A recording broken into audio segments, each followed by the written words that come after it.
Hello, my dear students. How are you? I think you are very well now at home. Today, we shall discuss on parts of speech, which is very important for us. I think class 6, 7 and 8 students should learn parts of speech very well. For knowing all other grammatical items, it is very necessary. So, let us go to the whiteboard now and learn about parts of speech. প্রিয় শিক্ষার্থীরা, তোমরা বোর্ডের দিকে লক্ষ্য করো। Parts of speech অর্থ হলো পদ প্রকরণ। একটি সেন্টেন্স এ প্রত্যেকটি ওয়ার্ড এক একটি parts of speech. Each of the word of a sentence is called parts of speech. Parts of speech 8 kinds, 8 প্রকার। তার প্রথম হলো নাউন। নাউন আবার হলো 8 প্রকার। Proper noun, common noun, collective noun, material noun, abstract noun, countable noun, uncountable noun, compound noun. আর নাউনটাকে আমরা এভাবে বলতে পারি যে any name is a noun. Any name is a noun, কোনো কিছুর নামকেই নাউন বলে। 2 নম্বরে আছে তোমার pronoun. 9 kinds. Pronoun sits instead of a noun. Pronoun নাউনের পরিবর্তে বসে। 3 নম্বরে খেয়াল করো adjective. 4 kinds. It expresses the condition, number, quality, quantity, etc. of noun and pronoun. Adjective 4 kinds. Adjective of quality, adjective of quantity, adjective of number, pronominal adjective. Number 4, লক্ষ্য করো প্রিয় শিক্ষার্থীরা, ভার্ব। ভার্ব অর্থ বাংলায় বলি আমরা ক্রিয়া।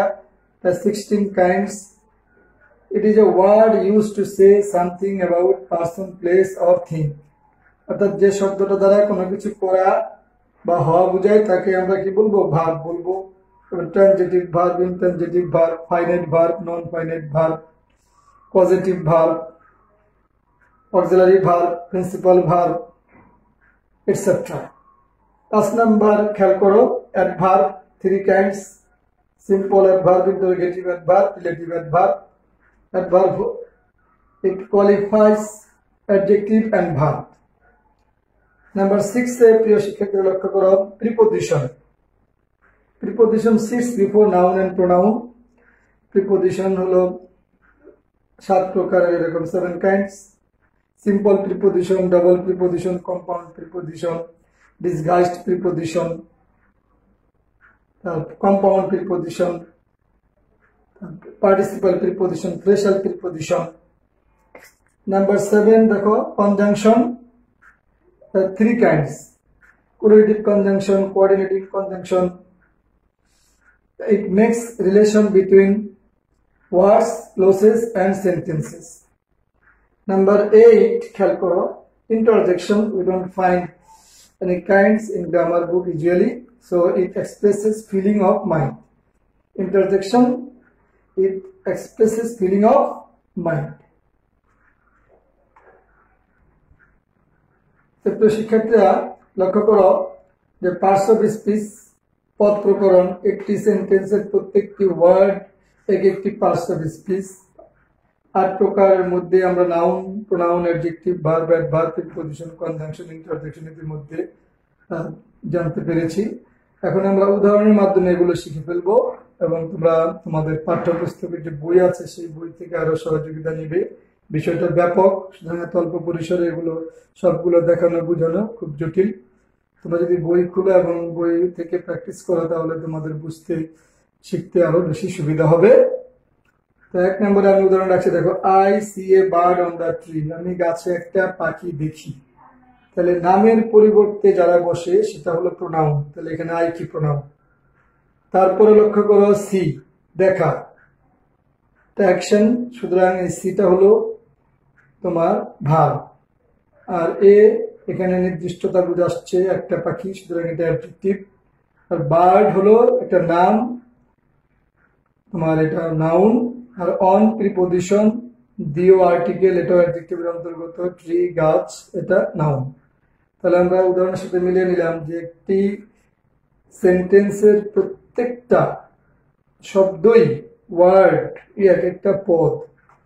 2 নম্বরে লক্ষ্য করো শি ইজ লাফিং লাউডলি। তাহলে শি হলো pronoun, is verb, helping verb, লাফিং ভার্ব, হাসা, লাউডলি উচ্চ স্বরে loudly, carefully, attentively, sincerely, beautifully, এরা সবাই অ্যাডভার্ব অর্থাৎ ক্রিয়ার গতি প্রকৃতি নির্দেশ করেছে এখানে। নাম্বার 3 তে খেয়াল করো প্রিয় শিক্ষার্থীরা, হু ইজ গিলটি, এখানে হু হলো প্রোনাউন, ইজ ভার্ব এবং গিলটি হলো নাউন এই মুহূর্তের জন্য। নাম্বার 4 খেয়াল করো, হুররা we have won the match, হই হই আমরা খেলায় জিতেছি। তাহলে যে হুররা, এই যে এখানে নোট অফ এক্সক্লেমেশন, সুতরাং এটা হলো ইন্টারজেকশন অর্থাৎ it expresses our feeling, আমাদের অনুভূতি উচ্ছ্বাস প্রকাশ করেছে, সুতরাং এটা ইন্টারজেকশনাল ওয়ার্ড। আর উই হলো প্রোনাউন, হ্যাভ ভার্ব, ওন ভার্বের অন্তর্গত, উইনের past participle, the adjective, match noun. Number 5 শিক্ষার্থী লক্ষ্য করো, Roni went to college and he, first bracket রেখেছি, কম্পাউন্ড সেন্টেন্স এটা না লিখলেও চলে, হি পেইড হিজ ফিস। তাহলে রনি হলো নাউন, বইয়ের পাস্ট ফর্ম ওয়েন্ট, এটা হলো verb, to preposition, college noun, and হলো তোমার কনজাংশন, এন্ড বাট অর এরা কি কনজাংশন অর্থাৎ দুইটা সেন্টেন্সকে বা দুইটা ওয়ার্ডকে বা একটা সেন্টেন্স একটা ওয়ার্ডকে একত্রে যুক্ত করেছে। তারপরে প্রোনাউন, তারপরে আবার ভার্ব, পের পাস্ট ফর্ম, তারপরে হিজ পজেসিভ প্রোনাউন, তারপরে ফিশ অর্থাৎ পাওনাদি নাউন। নাম্বার 6 খেয়াল করো প্রিয় শিক্ষার্থীরা, the man is poor but honest.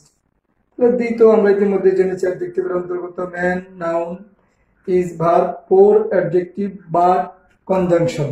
But কি দুইটা শব্দকে একত্রে যুক্ত করেছে বা একটা সেন্টেন্স এবং একটা ওয়ার্ডকে একত্রে যুক্ত করেছে, কনজাংশন, এবং অনেস্ট কি অ্যাডজেক্টিভ। নাম্বার 7 লক্ষ্য করো শিক্ষার্থীরা, আলাস আই এম আনডাম, হায় আমার সর্বনাশ হয়েছে। আলাস এটা হলো conjunctional word, interjectional word sorry. তাহলে এখানে দেখো নোট অফ ইন্টারজেকশন দেওয়া আছে। তাহলে I am undone, I pronoun এবং এম হলো ভার্ব আর আনডান সর্বনাশ অ্যাডজেক্টিভ। নাম্বার 8 লক্ষ্য করো প্রিয় শিক্ষার্থীরা, সিইং ইজ লার্নিং, দেখাই শেখা। সিইং ইজ লার্নিং, দেখাই শেখা। এখানে সি অর্থ কিন্তু দেখা, এটা ভার্ব, আবার লার্ন অর্থ শেখা, এটা ভার্ব, কিন্তু এই মুহূর্তের জন্য এই সেন্টেন্সের বিবেচনায় এটাও নাউন এটাও নাউন, অর্থাৎ আইএনজি যুক্ত করে আমরা জিরান্ড করেছি, এই জন্য এটা এখন নাউনের কাজ করছে এখানে, এবং subject noun, object noun. Seeing is learning, দেখাই শেখা, দুইটাই কি এই মুহূর্তের জন্য এই সেন্টেন্সের বিবেচনায় দুটোটাই কি নাউন হবে। এদিকে আমাদের একটু শিখার বা বোঝার বিষয় রয়ে গেছে। নাম্বার 9 খেয়াল করো প্রিয় শিক্ষার্থীরা, don't kick the lying dog, শুয়ে থাকা কুকুরকে লাথি মেরো না। ডু এখানে কিন্তু ভার্ব, না বোধক আর কি, ডোন্ট কিক লাথি মারা ভার্ব। তারপরে তোমার দি এখানে অ্যাডজেক্টিভ, লাইং শুয়ে আছে, এই মুহূর্তে লাই অর্থ শয়ন করা ভার্ব, কিন্তু এই মুহূর্তের জন্য এটা হলো অ্যাডজেক্টিভ, যেহেতু কুকুরের একটা অবস্থা এখানে বোঝানো হচ্ছে যে কুকুরটা কি অবস্থায় আছে, শায়িত অবস্থায় আছে। সুতরাং don't kick the lying dog, এখানে লাইং ভার্ব হবে না, এটা হলো এই মুহূর্তের জন্য এই সেন্টেন্সের বিবেচনায় অ্যাডজেক্টিভ। সর্বশেষ উদাহরণটা প্রিয় শিক্ষার্থী লক্ষ্য করো যে I went to the library for buying books, I went to the library for buying books, আমি লাইব্রেরিতে গিয়েছিলাম বই কেনার জন্য। তাহলে সাধারণত গ্রামারিয়ানদের ভাষায় যে আই হলো তোমার প্রোনাউন, ওয়েন্ট ভার্বের পাস্ট ফর্ম ভার্ব, আর টু প্রিপোজিশন, দি অ্যাডজেক্টিভ, লাইব্রেরি নাউন। এই যেখানে ফর এটা প্রিপোজিশন, ফরের পরে যখনই ভার্বের সাথে সাধারণত আইএনজি যুক্ত হয় সেটা নাউনের কাজ করে। তাহলে ফর বাইং বুকস, এখানে নাউনটা বাইটা আর কেনা হবে না, এখানে এই মুহূর্তের জন্য বাইংকে বলতে বা নাউন হিসেবে বিবেচনা করতে হবে, অর্থাৎ প্রিপোজিশনের পরে ভার্বের সাথে যারা আইএনজি যুক্ত হলেই সেটা জিরান্ড হিসেবে বিবেচিত হয়, নাউনের কাজ করে। তাহলে I went to the library for buying books, buying হলো তোমার নাউন আর বুকস হলো এটাও নাউন, বই কেনার জন্য, বা না বুকস অনেক বই।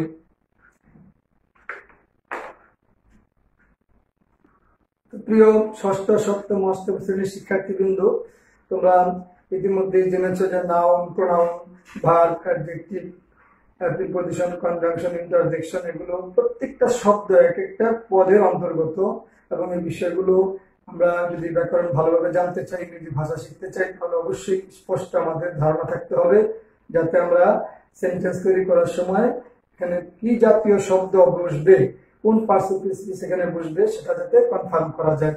এবং ফিল ইন দ্য ব্ল্যাঙ্কস তৈরি করার সময় এদিকে তোমাদের অবশ্যই ব্ল্যাঙ্ক ফিল আপ করার সময় এদিকে তোমাদের অবশ্যই লক্ষ্য রাখতে হবে, রাইট ফর্ম অফ ভার্বের সময় বা যে কোনো ব্ল্যাঙ্কস ফিল আপ করার সময়। আজ আর কথা বাড়াবো না, এখানে শেষ করছি। আসসালামু আলাইকুম।